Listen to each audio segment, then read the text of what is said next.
Salut à vous tous, peuple de Dieu, frères et sœurs, heureux de se retrouver ensemble pour partager l'Évangile, parce que c'est la puissance de Dieu pour le salut de quiconque croit. Et si au travers de ces moments, eh bien, la foi jaillit dans votre cœur, vous pouvez saisir la guérison, la délivrance, vous pouvez retrouver la vue, pourquoi pas, vous pouvez vivre un miracle venant de Dieu, parce que ce qu'on entend vient de la parole de Dieu. Et nous voulons vraiment vous prêcher l'évangile de la grâce, entièrement de la grâce. Rien n'est fait pour nous ici. Il n'est pas question de moi ou de nous, il est question de Jésus-Christ, le seul nom donné aux hommes par lequel ils peuvent être sauvés, et c'est pour vous l'occasion de le découvrir au travers de ce texte d'Hébreux 4, où il est question du repos, parce que Dieu voudrait vraiment vous faire entrer dans son repos. Euh, on est dans un temps de vacances, il y a énormément d'activités, en fait, d'activisme vacancier, et les gens rentrent très souvent très fatigués des vacances, et ils n'ont pas goûté le véritable repos, et c'est à cela que Dieu nous appelle.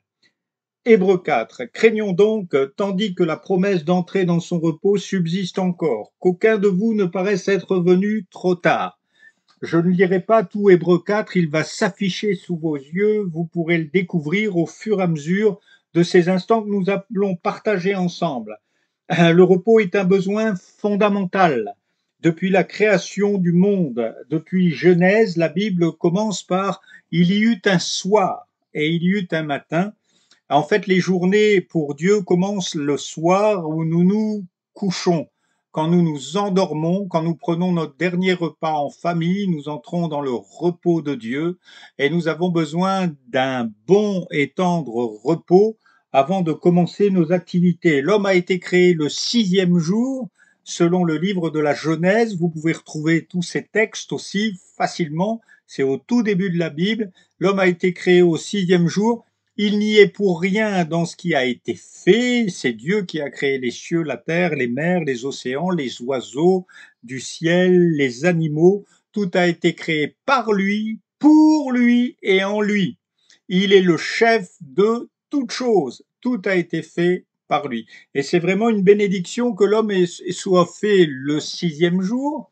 Et en s'endormant, eh bien, après avoir été créé, eh bien, il se réveille le 7e jour, et c'est le jour du repos. La Bible nous dit que Dieu s'est reposé de toutes ses œuvres.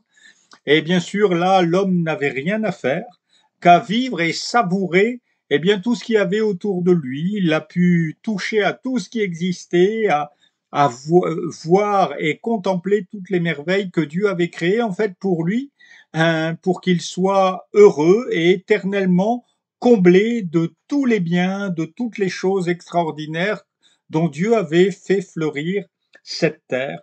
Et la Bible nous montre, eh bien, comment l'homme, qui était la créature ultime de Dieu, a pu donner des noms. Lui aussi est devenu quelque part comme son maître, comme son créateur. Il a donné des noms à tous les animaux, et c'est la seule chose qu'il a eu à faire, c'était à parler.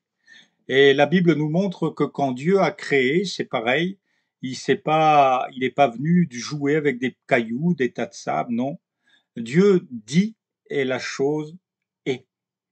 Et Dieu voudrait nous ramener aussi à l'essentiel dans ces choses-là. Le vrai repos de Dieu, c'est la parole de Dieu. Et bien sûr, dans ce livre des Hébreux, il est question de Josué, dont là aussi vous pourrez retrouver toute son histoire dans le livre de l'Exode. Et vous allez voir que, après avoir été l'élève de Moïse, après avoir passé des journées entières dans le tabernacle à se reposer, alors qu'il y avait tout un peuple à diriger, eh bien, les deux hommes entraient dans ce tabernacle et simplement recevaient le conseil de Dieu. C'est aussi à cela que Dieu nous destine, c'est à l'adorer, non pas d'une manière qui ne signifie rien, mais adorer Dieu, c'est recevoir sa personne, c'est vraiment être centré sur lui, non pas sur nous. Il y a tellement d'adoration qui consiste à être centré sur l'homme, mais c'est vraiment centré sur Dieu, centré, adorer Dieu en esprit et en vérité, nous dit l'Écriture, et c'est ce que Dieu cherche dans ces derniers temps. Il nous façonne pour être des adorateurs en esprit et en vérité.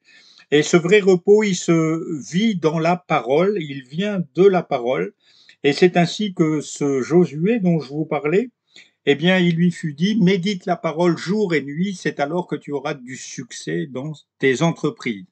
Et tout de suite, il a devant lui la conquête du pays de Canaan, un, un pays que Dieu a promis. Et tout de suite, après avoir traversé le Jourdain, après avoir vécu ce premier miracle, dont je m'étendrai pas dessus ici, qui consiste comme à traverser, comme au travers du baptême, eh bien, tout de suite, il est face à des hautes murailles, il y a Jéricho devant lui.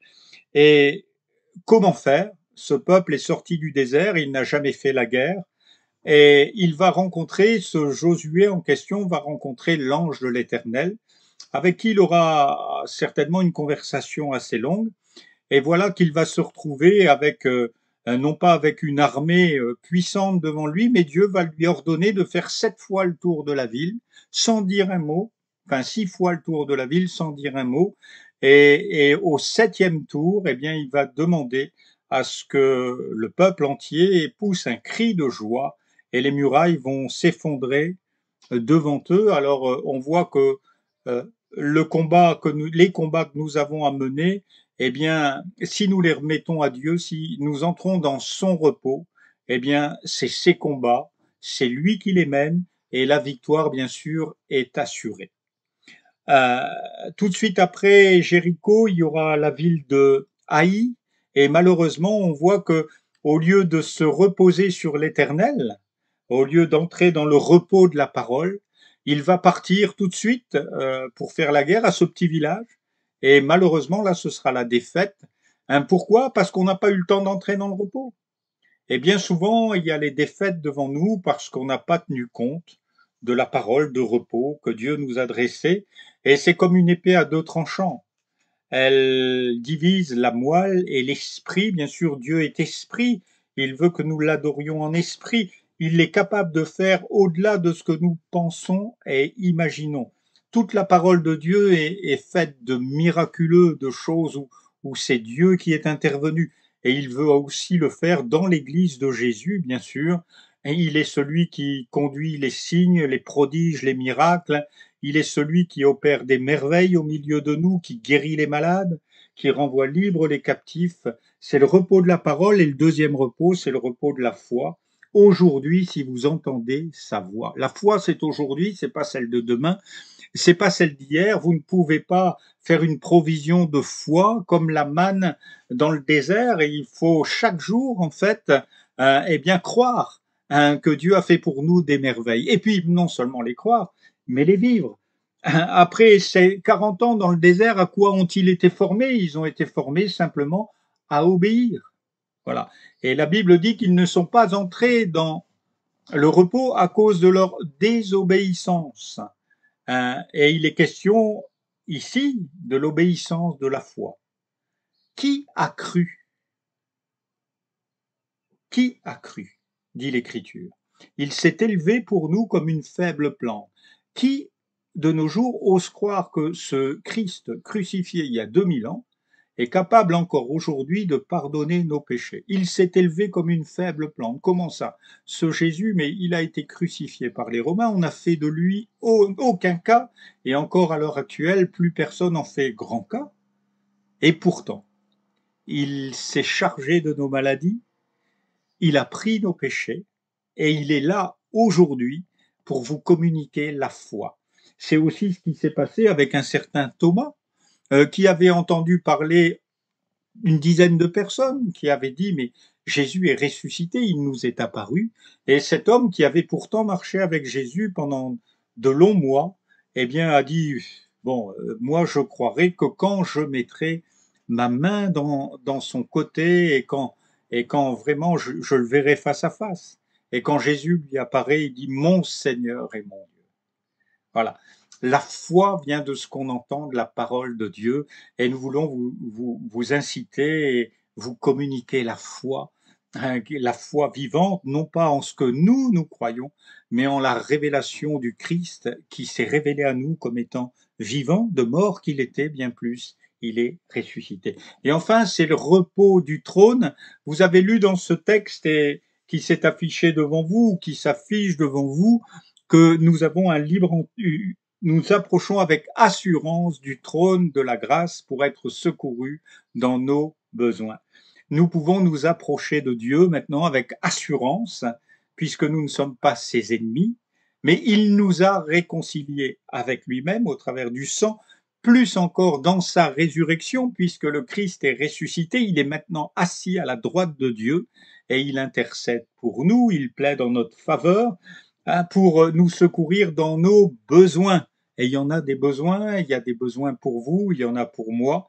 Et bien sûr, un des plus grands besoins, c'est celui qu'a défini Salomon, ce jeune garçon qui devient roi d'un royaume et il dira, Seigneur, je te supplie, donne-moi la sagesse pour conduire ce peuple. Puisse le Seigneur nous communiquer sa sagesse pour mener la vie dont nous devons jouir. Nous devons tous jouir du bonheur et de la grâce. C'est le trône de la grâce que nous nous approchons.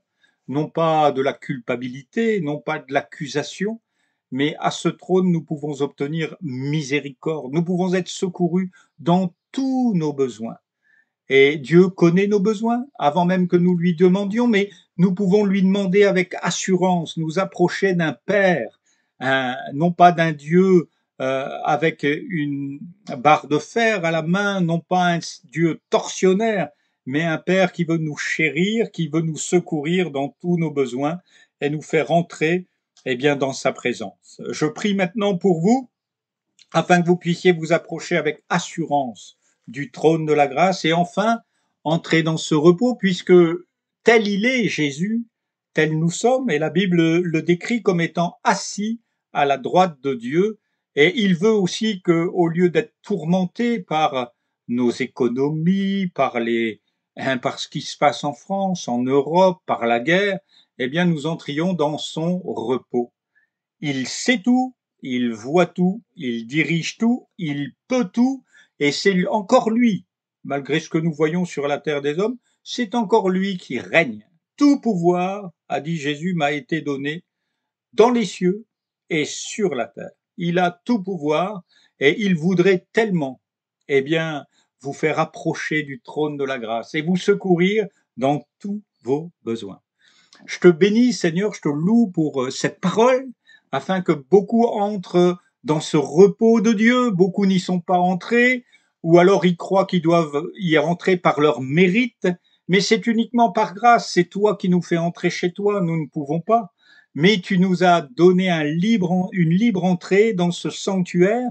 Par le sang de Jésus, tu vois pas nos péchés, mais tu vois des fils et des filles qui s'approchent de toi. Je te bénis pour mes frères, mes sœurs, pour ceux et celles qui s'approchent maintenant, afin que tu répondes aux besoins.